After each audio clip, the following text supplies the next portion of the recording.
प्रभु श्री राम को 14 वर्ष का वनवास हुआ। इस वनवास काल में श्री राम ने कई ऋषि मुनियों से शिक्षा और विद्या ग्रहण की, तपस्या की और भारत के आदिवासी, वनवासी और तमाम तरह के भारतीय समाज को संगठित कर उन्हें धर्म के मार्ग पर चलाया। संपूर्ण भारत को उन्होंने एक ही विचारधारा के सूत्र में बांधा, लेकिन इस दौरान उनके साथ कुछ ऐसा भी घटा जिसने उनके जीवन को बदल कर रख दिया। रामायण में उल्लेखित और अनेक अनुसंधानकर्ताओं के अनुसार जब भगवान राम को वनवास हुआ तब उन्होंने अपनी यात्रा अयोध्या से प्रारंभ करते हुए रामेश्वरम और उसके बाद श्रीलंका में समाप्त की।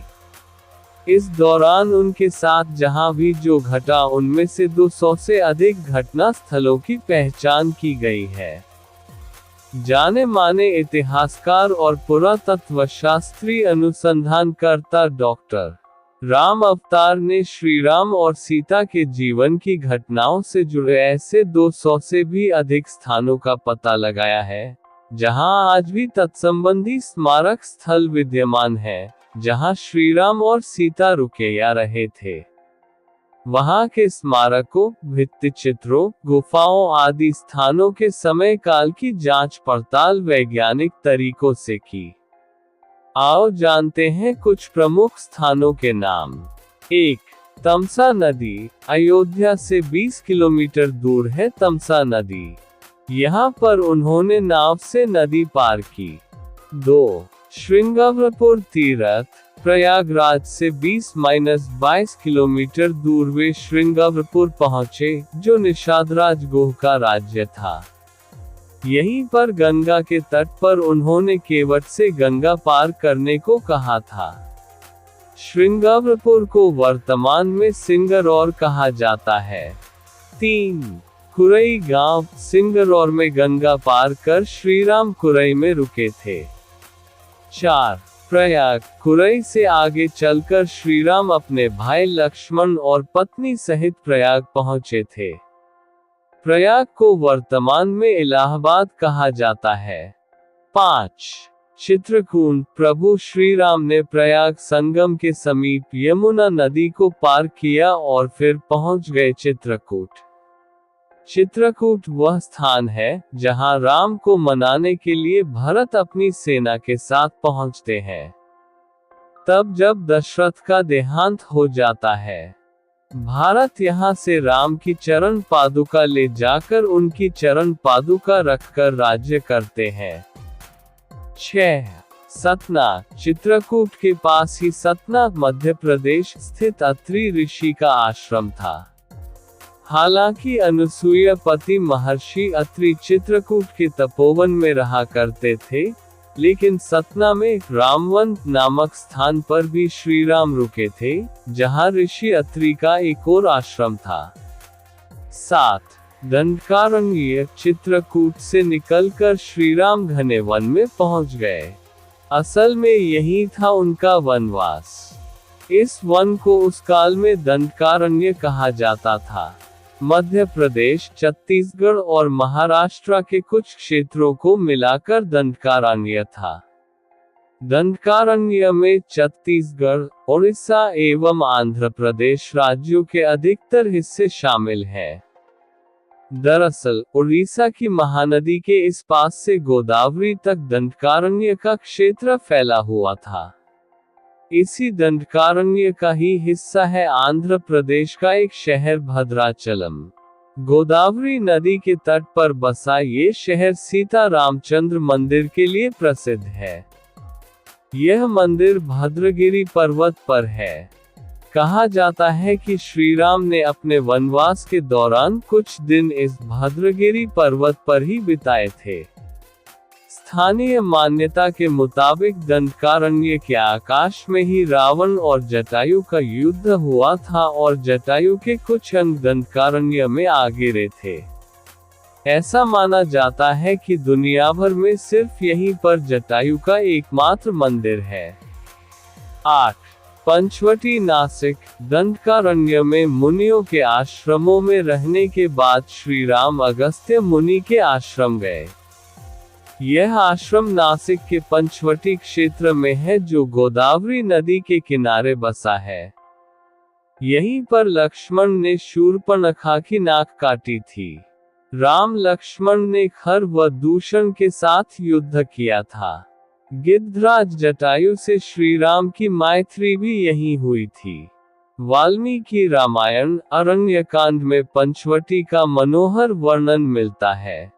9 सर्वतीर्थ नासिक क्षेत्र में शूर्पणखा, मारीच और खर व दूषण के वध के बाद ही रावण ने सीता का हरण किया और जटायु का भी वध किया था, जिसकी स्मृति नासिक से 56 किलोमीटर दूर ताकेत गांव में सर्वतीर्थ नामक स्थान पर आज भी संरक्षित है। जटायु की मृत्यु सर्वतीर्थ नाम के स्थान पर हुई, जो नासिक जिले के इगतपुरी तहसील के ताकेत गांव में मौजूद है। इस स्थान को सर्वतीर्थ इसलिए कहा गया क्योंकि यहीं पर मरणासन जटायु ने सीता माता के बारे में बताया। राम जी ने यहाँ जटायु का अंतिम संस्कार करके पिता और जटायु का श्राद्ध तर्पण किया था। इसी तीर्थ पर लक्ष्मण रेखा थी। 10 पर्णशाला आंध्र प्रदेश में खम्माम जिले के भद्राचलम में स्थित है। रामालय से लगभग 1 घंटे की दूरी पर स्थित पर्णशाला को पंचशाला या पंचशाला भी कहते हैं। पर्णशाला गोदावरी नदी के तट पर स्थित है। मान्यता है कि यही वह स्थान है जहां से सीताजी का हरण हुआ था।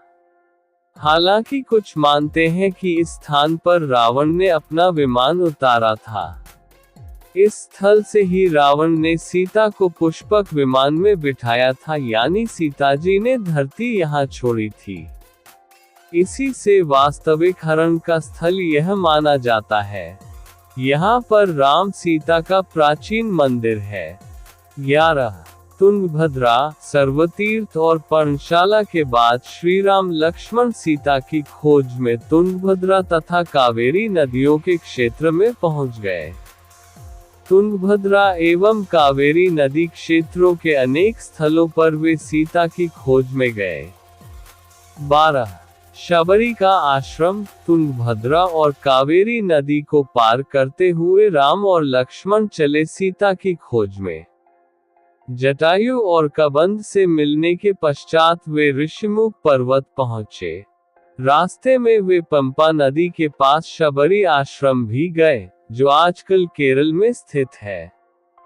शबरी जाति से भीलनी थी और उनका नाम था श्रमणा। पंपा तुंगभद्रा नदी का पुराना नाम है। इसी नदी के किनारे पर हम्पी बसा हुआ है।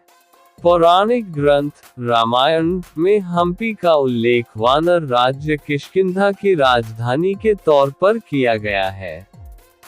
केरल का प्रसिद्ध सबरीमलै मंदिर तीर्थ इसी नदी के तट पर स्थित है। 13 ऋषिमुख पर्वत, मलय पर्वत और चंदन वनों को पार करते हुए वे ऋषिमुख पर्वत की ओर बढ़े। यहाँ उन्होंने हनुमान और सुग्रीव से भेंट की, सीता के आभूषणों को देखा और श्री राम ने बाली का वध किया। ऋषिमुख पर्वत वाल्मीकि रामायण में वर्णित वानरों की राजधानी किष्किंधा के निकट स्थित था। ऋषिमुख पर्वत तथा किष्किंधा नगर कर्नाटक के हम्पी जिला बेल्लारी में स्थित है। पास की पहाड़ी को मतंग पर्वत माना जाता है। इसी पर्वत पर मतंग ऋषि का आश्रम था, जो हनुमान जी के गुरु थे। 14 कोडिकरई हनुमान और सुग्रीव से मिलने के बाद श्री राम ने वानर सेना का गठन किया और लंका की ओर चल पड़े। तमिलनाडु की एक लंबी तटरेखा है, जो लगभग 1000 किलोमीटर तक विस्तारित है। कोडिकरई समुद्र तट वेलांकनी के दक्षिण में स्थित है, जो पूर्व में बंगाल की खाड़ी और दक्षिण में पाल्क स्ट्रेट से घिरा हुआ है। यहाँ श्री राम की सेना ने पड़ाव डाला और श्री राम ने अपनी सेना को कोडिकरई में एकत्रित कर विचार विमर्श किया।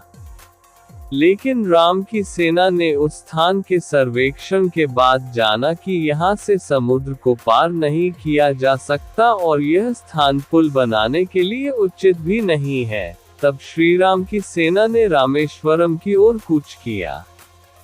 15 रामेश्वरम। रामेश्वरम समुद्र तट एक शांत समुद्र तट है और यहाँ का छिछला पानी तैरने और सनबेदिंग के लिए आदर्श है।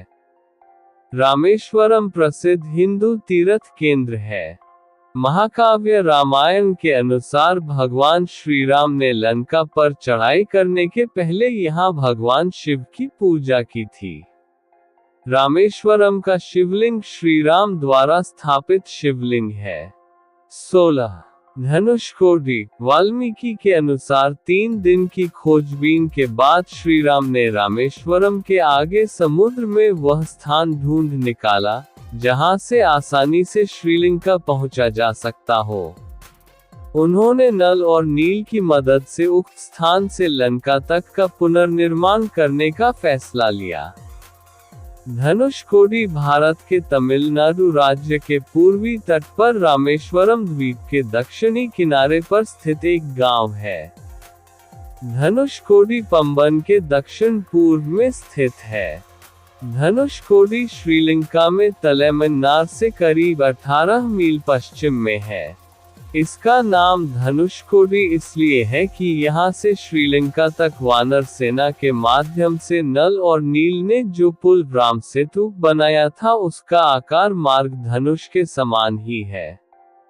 इन पूरे इलाकों को मन्नार समुद्री क्षेत्र के अंतर्गत माना जाता है। धनुषकोडी ही भारत और श्रीलंका के बीच एकमात्र स्थलीय सीमा है जहां समुद्र नदी की गहराई जितना है जिसमें कहीं कहीं भूमि नजर आती है। 17 नुवारा एलिया पर्वत श्रृंखला। वाल्मीकि रामायण अनुसार श्रीलंका के मध्य में रावण का महल था। नुवारा एलिया पहाड़ियों से लगभग 90 किलोमीटर दूर बांद्रवेला की तरफ मध्य लंका की ऊंची पहाड़ियों के बीचों बीच सुरंगों तथा गुफाओं के भंवर जल मिलते हैं। यहाँ ऐसे कई पुरातात्विक अवशेष मिलते हैं जिनकी कार्बन डेटिंग से इनका काल निकाला गया है। श्रीलंका में नुवारा एलिया पहाड़ियों के आसपास स्थित रावण फॉल, रावण गुफाएं, अशोक वाटिका, खंडहर हो चुके विभीषण के महल आदि की पुरातात्विक जांच से इनके रामायण काल के होने की पुष्टि होती है।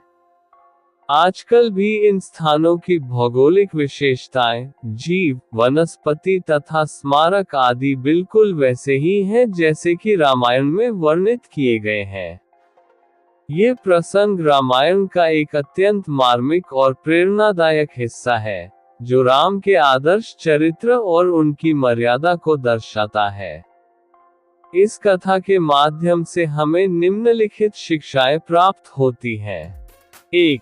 पिता की आज्ञा का पालन। राम ने अपने पिता दशरथ की आज्ञा को सर्वोपरि माना। उनके वचन का पालन करने के लिए वे अपनी सुख सुविधाएं और राजसुख त्यागने को तत्पर हो गए। 2. वचनबद्धता और सत्यनिष्ठा। राम ने अपनी माता कैकेयी को जो वचन दिया उसे निभाने के लिए बिना किसी शोक या क्रोध के वनवास स्वीकार कर लिया। यह उनके दृढ़ संकल्प और सत्यनिष्ठा को दर्शाता है। 3. त्याग और सहिष्णुता। राम ने न केवल अपना राज्य त्याग दिया, बल्कि बिना किसी द्वेष या गुस्से के विनम्रता से परिस्थिति को स्वीकार किया। उन्होंने दूसरों के कल्याण के लिए अपने सुखों का त्याग किया। 4. धैर्य और सहनशीलता। इतनी कठिन परिस्थिति में भी राम ने अपने धैर्य और शांति को बनाए रखा। ये दिखाता है कि जीवन में कठिन समय का सामना साहस और संयम से करना चाहिए। 5. माता पिता के प्रति सम्मान। राम ने अपने माता पिता का आदर करते हुए उनके निर्णय को सहजता से स्वीकार किया, भले ही वह उनके लिए कितने भी कष्टदायक क्यों न हो। ये प्रसंग ये भी सिखाता है कि नैतिक मूल्यों और कर्तव्यों का पालन व्यक्तिगत इच्छाओं और सुखों से कहीं अधिक महत्वपूर्ण होता है। राम का यह आदर्श चरित्र उन्हें एक मर्यादा पुरुषोत्तम के रूप में स्थापित करता है, जो सदैव मानवता को प्रेरणा देता रहेगा। राम ने अपने पिता दशरथ एवं माता कैकेयी के चरण स्पर्श किए। राम को देखकर महाराज ने एक दीर्घ श्वास और केवल हे राम कहा, फिर अत्यधिक निराश होने के कारण चुप हो गए। उनके नेत्रों में अश्रु भर आए। विनम्र स्वर में राम ने कैकेयी से पूछा, माता, पिताजी की ऐसी दशा का क्या कारण है? कहीं वे मुझसे अप्रसन्न तो नहीं है? यदि वे मुझसे अप्रसन्न हैं तो मेरा क्षण मात्र भी जीना व्यर्थ है। कैकेयी बोली, वत्स, महाराज तुमसे अप्रसन्न तो हो ही नहीं सकते, किंतु इनके हृदय में एक विचार आया है जो कि तुम्हारे विरुद्ध है। इसलिए ये तुमसे संकोचवश कह नहीं पा रहे हैं। देवासुर संग्राम के समय इन्होंने मुझे 2 वर देने का वचन दिया था।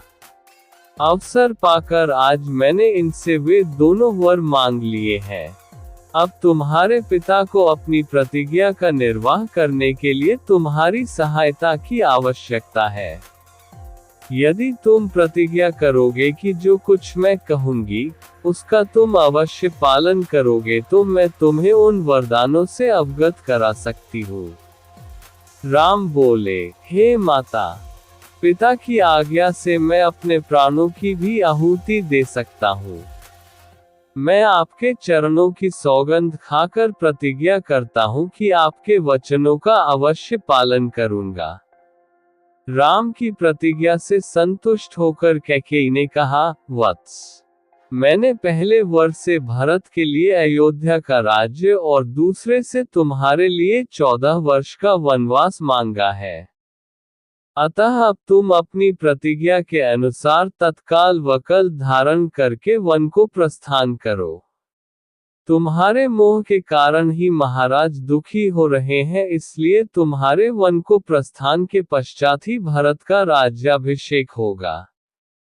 मुझे पूर्ण विश्वास है कि तुम अपनी प्रतिज्ञा का पालन करके अपने पिता को पापरूपी सागर से अवश्य मुक्ति दिलाओगे। राम ने दुख और शोक से रहित होकर कैकेयी के वचनों को सुना और मधुर मुस्कान के साथ बोले, माता, बस इस छोटी सी बात के लिए ही आप और पिताजी इतने परेशान हैं। मैं तत्काल वन को चला जाता हूँ। यही मेरी सत्य प्रतिज्ञा है। महाराज दशरथ राम और कैकेयी के इस संवाद को सुन रहे थे। इसे सुनकर वे एक बार फिर मूर्छित हो गए। राम ने मूर्छित पिता और कैकेयी